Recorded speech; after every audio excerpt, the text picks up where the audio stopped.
it's something that gets asked a lot, and I never have great answers for it for people. But there's people who ask about things like tinnitus or tinnitus and other types of hearing loss.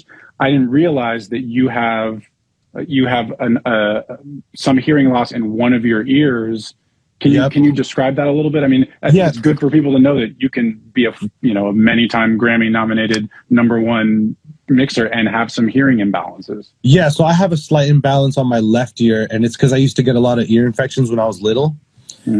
So the hearing on my left ear is like a dB or 2 lower, and then it's like a little bit of the top end is gone. So I've just created the balance in the room where my left speaker has slightly more top, very little, and then boost or a cut. I have a cut on the right one.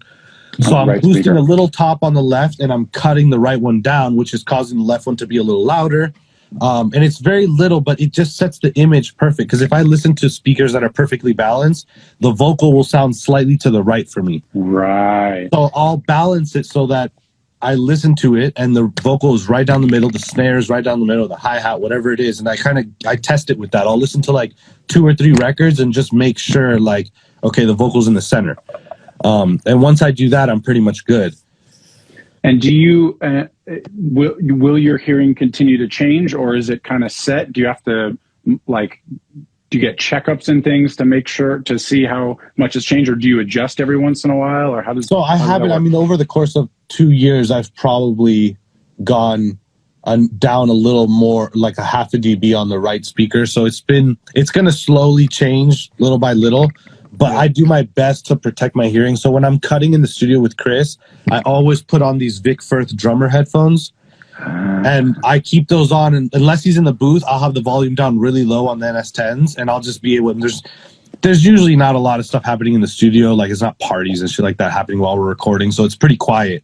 And then when he comes out and he wants to listen, I'll pop them back on. And I might take off my right ear a little because the speakers are on my left a little bit. Right. So I'll pop them so I can hear what he's saying if he's talking to me.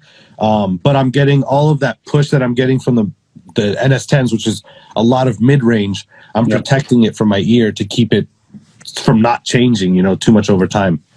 But it's something that I definitely am not happy about. It's something that definitely frustrates me. I'm sure. And I definitely feel shitty sometimes when I have to do that, because I think 10, 20 years from now what's going to happen.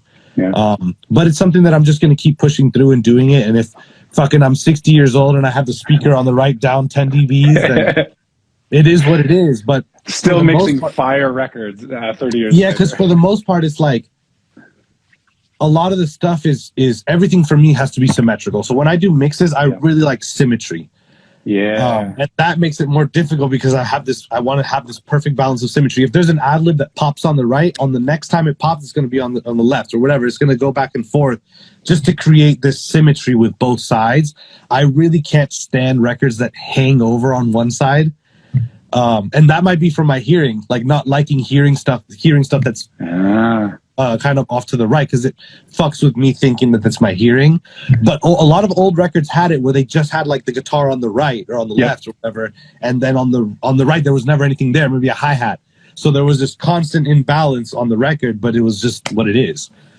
Somebody wrote in the chat there, it's your superpower. It's an interesting thing where it makes you, the frustration of feeling like you don't have exactly the hearing you want makes you focus even more on getting the mixes to feel a certain way. It honestly probably makes you a better mix engineer.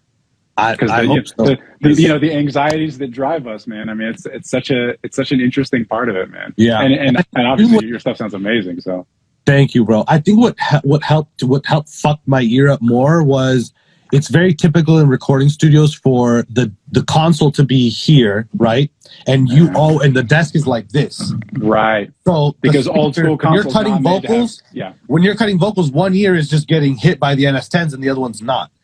And doing that for so many years could also be part of it as well that helped damage my ear. And you know what's crazy? I always like to sit like this with my left ear, which is the one that's a problem. I always used to like it on the desk on my right, because with my left hand I would do the volume and not the talkback, because going to the talkback, everyone that knows me from my recording days, if there wasn't a talkback pedal in the studio, it was like I was having a fit.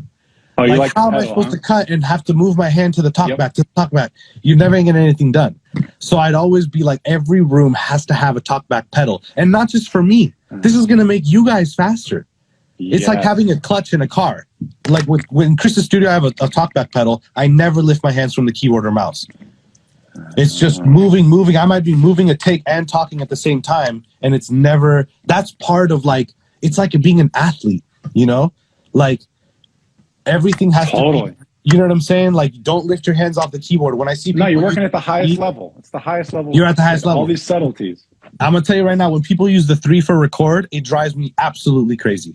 Absolutely crazy. Because you're taking your hand off the mouse.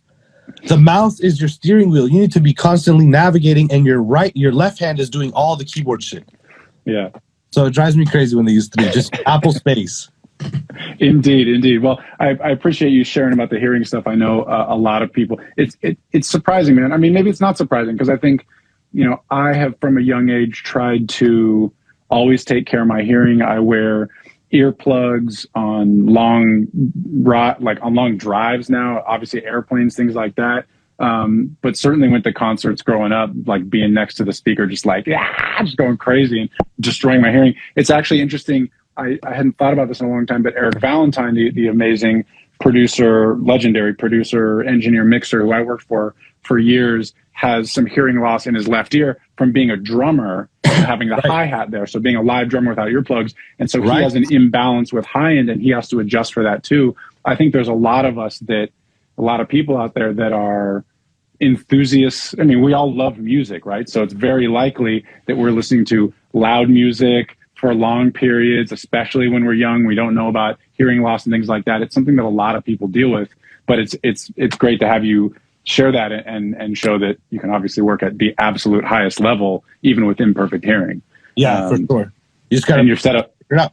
You just got to figure it out. You just got to move forward. And it is interesting for you to be like, I love symmetry because it drives me nuts because of and then all of a sudden your records are probably even more refined because of that. Right. It's great.